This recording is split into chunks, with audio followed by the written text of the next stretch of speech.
बिस्मिल्लाहिर्रहमानिर्रहीम। अस्सलाम वालेकुम क्लास 10। उम्मीद करता हूँ कि आप सब खैरियत से होंगे। क्लास 10 आज के लेक्चर के अंदर हम फिजिक्स 10th क्लास इसके चैप्टर नंबर 16 के न्यूमेरिकल सॉल्व करेंगे। इससे कबल हमने कुछ वीडियोस अपलोड की हैं जिनके अंदर chapter number 10, chapter number 12, chapter number 13, chapter number 14, chapter number 15 इन तमाम चैप्टर्स के न्यूमेरिकल्स अपलोड कर दिए हैं। आप इजीली हमारा चैनल विजिट करके वहां पर आप इन तमाम चैप्टर्स के न्यूमेरिकल्स अंडरस्टैंड कर सकते हैं। चैप्टर नंबर 11 के न्यूमेरिकल्स नहीं है बच्चों, इस वजह से यहाँ पर क्रॉस लगा हुआ है। बाकी इन 15 तक चैप्टर्स के न्यूमेरिकल्स अपलोड कर दिए हैं। आज के लेक्चर के अंदर चैप्टर नंबर 16 के न्यूमेरिकल सॉल्व करेंगे। आप लोगों से रिक्वेस्ट है कि वीडियो को लास्ट तक देखना है। वीडियो आप लोगों के लिए बहुत ज्यादा इंपॉर्टेंट है। और आप लोगों से एक रिक्वेस्ट ये भी है कि अगर आप चैनल पर नए हैं तो चैनल को लाजमी सब्सक्राइब कर लें ताकि आप लोगों के साथ मजीद इस तरह की वीडियोस शेयर की जा सके। तो बच्चों आप लोगों को इस चैप्टर के न्यूमेरिकल सॉल्व करवाने से पहले आप लोगों को कुछ टर्म्स बताने लगा हूं जिनको आप लोगों ने याद रखना है और आपके न्यूमेरिकल इसमें इजीली सॉल्व हो जाएंगे। कुछ फॉर्मूले हैं और कुछ टर्म्स हैं जिनको आप अंडरस्टैंड करके आप अपने न्यूमेरिकल्स इजीली सॉल्व कर सकते हैं। सबसे पहला formula I is equal to q बटा टी। इसके अंदर जो I है वो हमारे पास है करंट। करंट का यूनिट होता है बच्चों एम्पेयर। और क्यू जो है ये है चार्ज। चार्ज का यूनिट होता है कॉलम। और टी का मतलब है टाइम। टाइम का यूनिट होता है सेकंड। यानी जिनके साथ ऐसे लगा होगा वो टाइम होगा, जिसके साथ सी लगा होगा वो क्यू होगा और जिसके साथ ए लगा होगा वो आई होगा बच्चों। देन अगर ये हमारे पास आ जाए रेजिस्टेंस, और रेजिस्टेंस का यूनिट होता है बच्चों ओहम। ये हेड जो है इसको ओहम कहा जाता है। अगर रेजिस्टेंस सीरीज के अंदर लगी हुई है उनके लिए इक्विवेलेंट रेजिस्टेंस निकालने का फॉर्मूला R1, R2 और R3 ये होगा। और अगर हमने वोल्टेज निकालना है तो इसके लिए V is equal to I R. इनमें से दो वैल्यूज दिए होंगे, तीसरी हमने निकाली होंगी तो ये ओहम का कानून कहलाता है V is equal to I R. और अगर रेजिस्टेंस लगी हुई है पैरेलल के अंदर तो इसके लिए 1/R E is equal to 1/R1 plus 1/R2 ये फॉर्मूला यूज होगा। लास्ट दो फॉर्मूले P is equal to I square R. P यहाँ पर पावर है और E is equal to P ज़रब T। E यहाँ पर एनर्जी है। बाकी I भी मैंने बता दिया, R भी मैंने आप लोगों को बता दिया बच्चों। ठीक है, तो स्टार्ट करते हैं। 16.1 न्यूमेरिकल है बच्चों। सबसे पहले आप स्टेटमेंट को रीड करेंगे, देन आप इसका गिवन डाटा टू फाइंड और कैलकुलेशन करेंगे, इजीली न्यूमेरिकल सॉल्व हो जाएगा। और चार्ज ऑफ 25 कॉलम्स। अब चार्ज है, चार्ज को शो करते हैं बच्चों क्यू के साथ। 25 columns passes through a circuit in 10 seconds. अब 10 सेकंड्स है तो सेकंड्स यानी टाइम है ये। Calculate current. करंट को शो करते हैं बच्चों आई के साथ। अब इसमें सबसे पहले गिवन डाटा। गिवन डाटे के अंदर हमें क्या दिया हुआ है, चार्ज दिया हुआ है क्यू। तो क्यू इज इक्वल टू 25 और यहां पर हम सी लिख देंगे कॉलम। इसका जो शॉर्ट फॉर्म में लिख सकते हैं इसको बच्चों हम 10 सेकंड। ये हमारे पास टाइम टाइम है 10 सेकंड ऐसे लिख सकते हैं बच्चों। अब हमने फाइंड क्या करना बच्चों, इसमें से करंट फाइंड करना है। तो करंट को हम शो करते हैं बच्चों आई के साथ। I is equal to question mark. अब बच्चों इसमें फॉर्मूला कौन सा यूज करेंगे, फॉर्मूला यूज करेंगे बच्चों जो आप लोगों को मैंने पहला फॉर्मूला बताया था, आई इज इक्वल टू क्यू बटा टी। हमने आई निकालना, क्यू ओवर टी हमें गिवन है तो इसको हम कैलकुलेशन के अंदर लिखते हैं फॉर्मूले को। आई इज इक्वल टू क्यू बटे में टी। अब यहां पर इसकी वैल्यूज लिखेंगे। हमारे पास जो क्यू की वैल्यू वो क्या है बच्चों 25। तो 25 यहां पे लिख देंगे और टी हमें कितना दिया हुआ 10। जब बच्चों इन 25 को 10 पे डिवाइड करेंगे, 25 डिवाइडेड बाय 10 तो हमारे पास आ जाएगा 2.5। और जो करंट है, करंट का यूनिट होता है बच्चों, मैंने आपको बताया था करंट का यूनिट होता है एम्पेयर ए। तो हम यहां पर इसके साथ ए लिख देंगे। ये लास्ट फाइनल बच्चों इसका आंसर है। ये पहला न्यूमेरिकल आप लोगों का सॉल्व हो गया बच्चों। बिस्मिल्लाहिर्रहमानिर्रहीम। 16.2 न्यूमेरिकल है बच्चों। 3 resistors 4 ohm, 6 ohm and 8 ohm are connected in series. 3 resistors हैं जिनको सीरीज के अंदर जोड़ा हुआ है। ये इस तरह से 3 रेजिस्टर्स जुड़े हुए हैं, 1 2 3। ये 3 रेजिस्टर सीरीज के अंदर जुड़े हुए हैं। अब इन तीनों रेजिस्टर्स की जो रेजिस्टेंस है वो 4 ओहम, 6 ओहम एंड 8 ओहम है इन सीरीज। और 24 वोल्ट जो बैटरी है, जो बैटरी जिसके साथ ये अटैच है वो 24 वोल्ट प्रोवाइड कर रही है। फाइंड टोटल रेजिस्टेंस, यानी ये कितना करंट रोक सकती हैं ये जो तीनों रेजिस्टेंस लगी हुई हैं।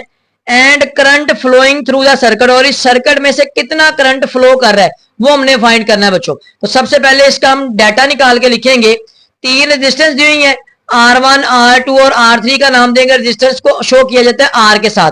तो तीनों को हम R1, R2 और R3 का नाम देंगे। R1 है बच्चों 4 ओहम, R2 है, सॉरी, हमारे पास 6 ohm, then R3 is equal to 8 ohm, और उसके बाद बच्चों हमें क्या गिवन है, इसका वोल्टेज है 24 वोल्ट, वोल्टेज को शो करते हैं बच्चों V के साथ, वो है 24 वोल्ट, ठीक है। देन हमने फाइंड क्या करना, टोटल रेजिस्टेंस, टोटल रेजिस्टेंस यानी ये कितना करंट रोक रही है, रेजिस्टेंस मतलब जो करंट रोक सकती है, उस डिवाइस को कहा जाता है जो करंट रोक सकती है, तो टोटल रेजिस्टेंस है। अब टोटल रेजिस्टेंस को हम शो करेंगे बच्चों आर ई से, इक्विवेलेंट रेजिस्टेंस। एंड दूसरा हमने क्या फाइंड करना है, दूसरा हमने फाइंड करना करंट, टोटल करंट जो है वो कितना फ्लो कर रहा है इस सर्किट में से, तो वो हम यहाँ पे लिखेंगे I is equal to question mark. बच्चों जब भी तीनों रेजिस्टेंस सीरीज के अंदर लगी होंगी, उनकी इक्विवेलेंट रेजिस्टेंस निकालने के लिए जो हम फॉर्मूला यूज करते हैं, जो मैंने आपको स्टार्ट में बताया था, वो फॉर्मूला ये है कि R E is equal to R1 plus R2 plus R3, तीनों को ऐड कर दिया जाता है। अब तीनों क्या दी हुई थी, 4, 6 और 8, तीनों को ऐड कर देंगे हम। पहली हमारे पास 4 है, दूसरी हमारे पास 6 है, और तीसरी हमारे पास है 8, तीनों को ऐड करेंगे तो ये हमारे पास बच्चों क्या आ जाएगा, ये हमारे पास 6 और 4 कितना हो जाएगा बच्चों, 10, 10 और 8 हमारे पास ये बच्चों हो जाएगा 18। ये आ गया R E, equivalent resistance, resistance का यूनिट होता है बच्चों ओहम, तो ये हमारे पास इसकी इक्विवेलेंट रेजिस्टेंस आ गई जो कि ये रोक रही है। और दूसरा बच्चों हमने क्या फाइंड करना है, करंट फाइंड करना है। बच्चों करंट फाइंड करना, तीनों कितनी रेजिस्टेंस है, तीनों की रेजिस्टेंस जो आई है हमारे पास 18 ओहम आई है, तो हम फॉर्मूला यूज करेंगे बच्चों ओहम का कानून, V is equal to I R, यहां पर हमें V भी दिया हुआ है और हमें R भी। अब R यहां पर कौन सा यूज करेंगे, R बच्चों हम ये वाला यूज करेंगे जो हमने निकाला है, ये टोटल है तीनों का इकट्ठा, बजाय इसके कि हम अलग-अलग निकालें, हम तीनों का इकट्ठा निकालेंगे। अब हमने I निकालना है, ये R E इधर मल्टीप्लाई और इधर जाके डिवाइड हो जाएगा, V over R E is equal to I। Then बच्चों हम इसकी वैल्यूज लिखेंगे, I is equal to V हमारे पास कितना है, V हमारे पास बच्चों 24, 24 यहां पे लिखेंगे। देन हमारे पास आर ई कितना आया, आर ई हमारे पास आया बच्चों 18, 24 को 18 पे डिवाइड करेंगे, 24 डिवाइडेड बाय 18, तो हमारे पास आ जाएगा बच्चों 1.33 आ जाएगा। इशारे के बाद 2 या 3 तक में लिखने कोई मसला नहीं है बच्चों। तो आई है, तो आई का यूनिट होता है बच्चों अम्पेयर, यहाँ पर ए लिख देंगे, तो ये लास्ट फाइनल बच्चों इसका आंसर। बिस्मिल्लाहिर्रहमानिर्रहीम। 16.3 न्यूमेरिकल बच्चों, 16.3 और 16.2 न्यूमेरिकल दोनों सेम सेम है, बट इनके अंदर उलट उसमें सीरीज था, इसमें पैरेलल आ गया बच्चों। 2 रजिस्टर, उसमें 3 रजिस्टर्स दिए थे, इसमें 2 रजिस्टर्स हैं। 2 registers of 10 ohm and 30 ohm are connected in parallel. अब पैरेलल के अंदर अटैच है अक्रॉस वोल्टेज 20 वो जो वोल्टेज है, ये हमारे पास पावर सप्लाई का वोल्टेज है 20 वोल्ट। कैलकुलेट टोटल रेजिस्टेंस, यानी टोटल रेजिस्टेंस को शो करेंगे आर ई से, and current flowing through the power supply. तो इसमें सबसे पहले हम डाटा निकाल के लिखते हैं। पहली रेजिस्टेंस को हम R1 का नाम देंगे, दूसरी को हम R2 का नाम देंगे। यहां पर लिखते हैं R1 is equal to 10 ohm, और दूसरी है R2, इसको हम बोलेंगे 30 ओहम। देन बच्चों हमें जो वोल्टेज दिया हुआ है वो है 20 वोल्ट, यहां पर हम लिख देंगे V is equal to 20 volt. Find हमने क्या करना है, फाइंड हमने इसमें करना है टोटल रेजिस्टेंस जो कि ये रोक रही है करंट, जो 2 रेजिस्टर्स लगी हुई हैं। देन हमने दूसरा फाइंड करना है करंट जो भी इस सर्किट में से फ्लो कर रहा है बच्चों, तो वो हमने फाइंड करना है करंट, यहाँ पे लिखेंगे I is equal to question mark. बच्चों जब भी रजिस्टर्स सीरीज के अंदर लगी होंगी तो उनके लिए जो फॉर्मूला यूज किया जाता है वो होता है R1, R2 और R3 ऐड कर देते हैं, लेकिन जो पैरेलल है उसमें 1 over R E is equal to 1 over R1 plus 1 over R2, ये फॉर्मूला पैरेलल के लिए यूज करेंगे हम। इस फॉर्मूले को लिखेंगे हम सबसे पहले यहाँ पर कैलकुलेशन के अंदर 1 over R E is equal to 1 over R1 plus 1 over R2। अब बच्चों इसको इधर ही सिंप्लीफाई कर लेते हैं, क्योंकि ये बटे में लिखा हुआ, इसका हम बटा खत्म करते हैं। बटा कैसे खत्म करेंगे बच्चों, यहाँ पर R1 और R2 दोनों मुख्तलिफ है, दोनों को नीचे मल्टीप्लाई कर दें, R2 इधर और R1 इधर चला जाएगा, R2 इधर और R1 इधर शिफ्ट हो जाएगा। अब ये हमारे पास आ गया 1 ओवर आर ई। बच्चों हमने बच्चों आर ई निकालना, 1 ओवर आर ई नहीं निकालना, तो इसको हम क्या करेंगे, उलट कर देंगे, तो ये जो आर ई ऊपर चला जाएगा, 1 बटे में आ जाएगा। इन दोनों को उलट कर देंगे, हमारे पास R E is equal to आ जाएगा R1 R2 बटे में इसको हम अलग करके सीधा करके लिख सकते हैं R1 और R2 दोनों ऐड हो रही हैं, तो इसकी जगह हम चेंज कर सकते हैं बच्चों। ये आप लोगों को अंडरस्टैंड हो चुका होगा। हमने 1/RE नहीं निकालना, हमने RE निकालना था बच्चों। अब ये हमारे पास फॉर्मूला बन गया। आप डायरेक्ट ये फॉर्मूला भी यूज कर सकते हैं। तो आप लोगों ने यहाँ पर R1 और R2 की वैल्यू लिखनी है। R1 की वैल्यू कितनी दी हुई थी 10 और R2 की वैल्यू हमें क्या दी 30। तो R1 कितना है बच्चों, R1 हमें दिया हुआ 10 और R2 हमें दिया हुआ 30। ऊपर मल्टीप्लाई करना है और नीचे हमने ऐड करना है 10 प्लस 30। अब बच्चों ऊपर हम मल्टीप्लाई करेंगे 30 को 10 के साथ, तो ये आ जाएगा 300 और ये 30 और 10 को ऐड करेंगे तो हमारे पास कितना आ जाएगा बच्चों 40 आ जाएगा।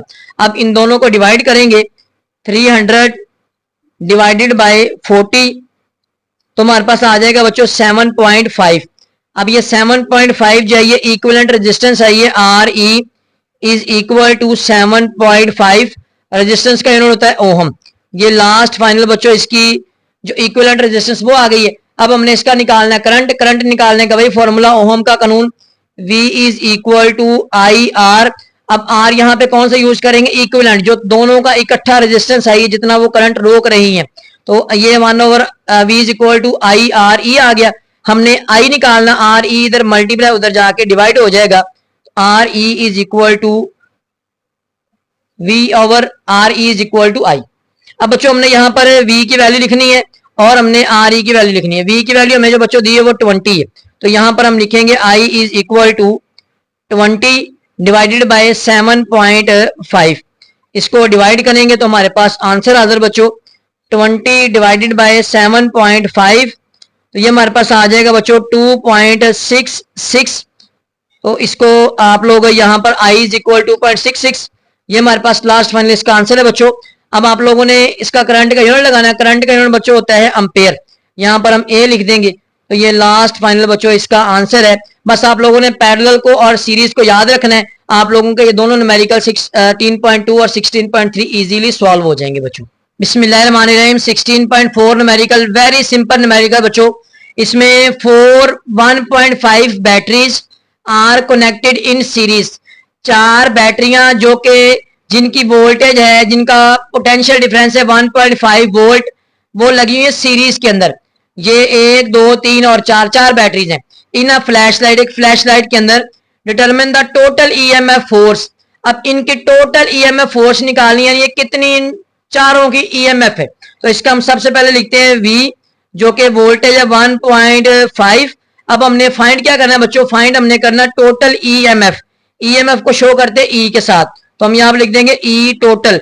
यहाँ पर आप उर्दू मीडियम वाले भी ऐसे लिखेंगे। अब बच्चों इसकी कैलकुलेशन करते हैं। कैलकुलेशन के अंदर इसका फॉर्मूला कोई नहीं है, जस्ट आप लोगों ने इनको याद रखना है। As batteries are 4, batteries are 4, बैटरियां 4 है। So that's why we add E total is equal to, इन चारों को हम ऐड कर देंगे, यानी 4 है तो 4 दफा इनको ऐड कर देंगे। 1.5 प्लस 1.5 प्लस 1.5 प्लस 1.5, इन चारों को हम ऐड करेंगे तो हमारे पास बच्चों इसका जो आंसर आएगा 1.5 प्लस 1.5 प्लस 1.5 प्लस 1.5, तो हमारे पास बच्चों इसका आंसर आ जाएगा 6। ये 6 हमारे पास ई टोटल है, EMF है। तो ये हमारे पास इसकी टोटल जो EMF है ये बच्चों इसका जो लास्ट हमारे पास आंसर है वो यही है हमारे पास। और EMF का जो बच्चों यूनिट है वो हमारे पास होता है वोल्टेज, वो हम इसके साथ वोल्ट लगा देंगे। ये लास्ट फाइनल बच्चों इसका आंसर है। 16.5 न्यूमेरिकल, लास्ट न्यूमेरिकल है बच्चों। इसमें a circuit has 5 ampere current, एक सर्किट है जिसमें 5 एम्पियर करंट फ्लो कर रहा है passing through a 7 ohm resistor. 7 ohm के रजिस्टर जिसमें से 5 एम्पियर का करंट पास कर रहा है। कैलकुलेट द पावर डिसिपेटेड, हमने पावर मालूम करनी, पावर को शो करेंगे P से। इन रजिस्टर, उस रजिस्टर में यानी कितनी पावर लॉस हो रही है। एंड एनर्जी कंज्यूम्ड, और एनर्जी कितनी कंज्यूम हो रही है इन 10 मिनट्स, 10 मिनट्स के अंदर ये टाइम दिया हुआ बच्चों। जो डाटा हमें गिवन है वो सबसे पहले डाटा निकाल के लिखते हैं, देन हम इसका जो फाइंड करना वो लिखेंगे और इसमें कैलकुलेशन करके इजीली इसको सॉल्व कर लेंगे। 5 एम्पियर करंट है तो करंट को शो करते हैं आई से, ये बच्चों आ गया 5 एम्पियर। देन रजिस्टर है, ये ओहम है, तो ओहम होता है बच्चों R is equal to 7 ohm. Then बच्चों हमें दिया हुआ 10 मिनट्स। अब 10 मिनट्स ये बच्चों टाइम है, तो हम यहां पर लिखेंगे time is equal to 10 minutes.